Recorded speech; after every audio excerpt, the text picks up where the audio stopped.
अस्सलाम वालेकुम। अल्लाह के पैगंबर हजरत इब्राहिम अलैहिस्सलाम के बेटे हजरत इस्माइल अलैहिस्सलाम ने अपनी बीवी को तलाक क्यों दी थी? अगरचे तलाक को इस्लाम में नापसंदीदा अमल करार दिया गया है, फिर अल्लाह के नबी ने अपने बेटे को तलाक देने का हुक्म क्यों दिया और उसमें क्या मसलिहात थी और उस वक्त क्या क्या हुआ था, यही हमारी आज की वीडियो का टॉपिक होगा। हजरत इब्राहिम अलैहिस्सलाम अपने बेटे हजरत इस्माइल अलैहिस्सलाम को और उनकी वालिदा को मक्का मुकर्रमा में छोड़कर चले। उस वक्त वो एक ऐसी वादी थी जहाँ पानी हरियाली का नामो निशान भी ना था। हजरत इस्माइल अलैहिस्सलाम जब जवान हुए तो उनका निकाह कबीला बनो जुरहम की एक लड़की से हुआ। हजरत इस्माइल अलैहिस्सलाम शिकार करने जाते थे और जो कुछ मिलता उसी से गुजर बसर होता था। शिकार एक ऐसी हवाई रोजी थी कि अगर शिकार हो जाता तो कुछ मिल जाता और अगर ना होता तो कुछ ना मिलता। एक मर्तबा हजरत इस्माइल अलैहिस्सलाम शिकार को गए कि पीछे उनके घर हजरत इब्राहिम अलैहिस्सलाम तशरीफ लाए। उन्होंने अपनी बहू से पूछा कि बेटी सुनाओ क्या हाल है? वो कहने लगी बस जिंदगी गुजर रही है, कभी शिकार मिलता है और कभी नहीं मिलता, बहुत तंगी का वक्त गुजर रहा है, जैसे तैसे गुजारा हो रहा है। उन्होंने इस तरह नाशुक्रा अल्फाज कहे। हजरत इब्राहिम अलैहिस्सलाम ने कुछ देर इंतजार किया और फिर फरमाया, अच्छा बेटी मुझे वापस जाना है, जब तुम्हारे शोहर आ जाएं तो उन्हें मेरा सलाम कहना और उनसे कहना कि तुम्हारे घर की चौखट अच्छी नहीं है, इसे तब्दील कर लो। एक कहकर वो चले गए। वो औरत हजरत इब्राहिम अलैहिस्सलाम की बात ना समझ सकी। जब हजरत इस्माइल अलैहिस्सलाम घर वापस आए तो उनकी बीवी ने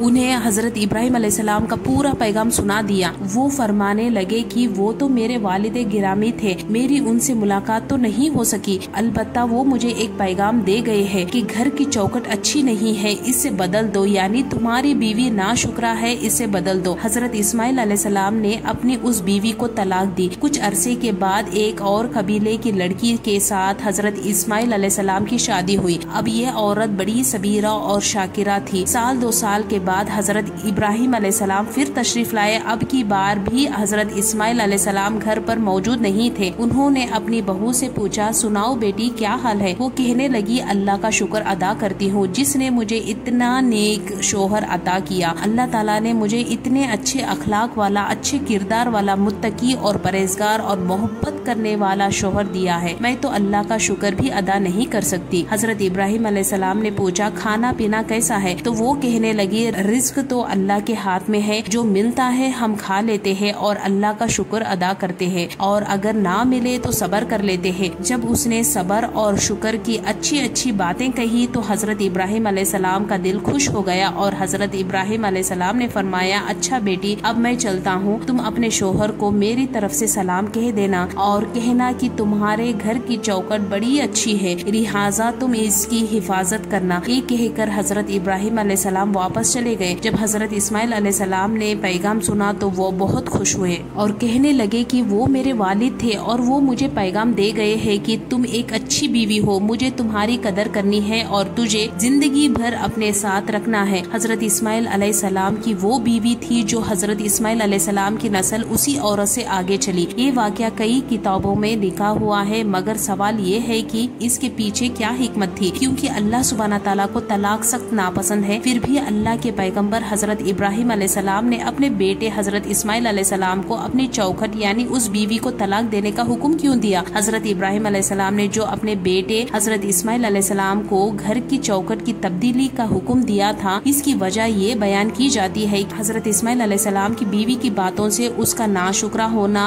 और दुनिया और ऐश व इशरत की तलबगार होना और शोहर के साथ बावफा होना साबित हो गया था। इसलिए कि नेक बीवी अपने शोहर की इज्जत और सफेद पोशी का भरम रखती है, हर किसी के सामने अपनी तंगी का रोना नहीं करती, जो कि बुरी बीवी की निशानियां है और जो नबी के घराने के लिए ठीक नहीं था। इसी वजह से उन्होंने अपने बेटे को तलाक देने का हुक्म फरमाया। रहा ये सवाल कि तलाक अल्लाह को सख्त नापसंद है, इसके बावजूद ऐसा हुक्म क्यों दिया गया? तो इसका जवाब ये है कि नापसंद होने के बावजूद अल्लाह सुब्हाना ताला ने इसे हराम करार नहीं दिया, बल्कि किसी मसलिहात के सबब देने की इजाजत भी दी है और कुरान मजीद में इस हवाले से अहकामात मौजूद है। रिवायत में आता है कि हजरत इब्राहिम अलैहिस्सलाम ने अपने बेटे हजरत इस्माइल अलैहिस्सलाम की दूसरी बीवी से सवाल किया था कि तुम्हारा खाना क्या है? उसने जवाब दिया गोश्त। फिर सवाल किया तुम्हारा पीना क्या है? उसने जवाब दिया आबे ज़मज़म। फिर हजरत इब्राहिम अलैहिस्सलाम ने उन दोनों के लिए दुआ की कि अल्लाह इन लोगों के लिए गोश्त और पानी में बरकत दे। यहाँ तक गुफ्तगू करने के बाद ये फरमाया कि अल्लाह रब्बुल इज्जत तुम्हारे रिज़्क़ में बरकत अता फरमाए। हमारे प्यारे आका सल्लल्लाहु अलैहि वसल्लम ने इरशाद फरमाया, ये उस अजीम खातून की अजमत और सबर और शुक्र की आला मिसाल थी, हालांकि उस वक्त उनके पास घर में खाने के लिए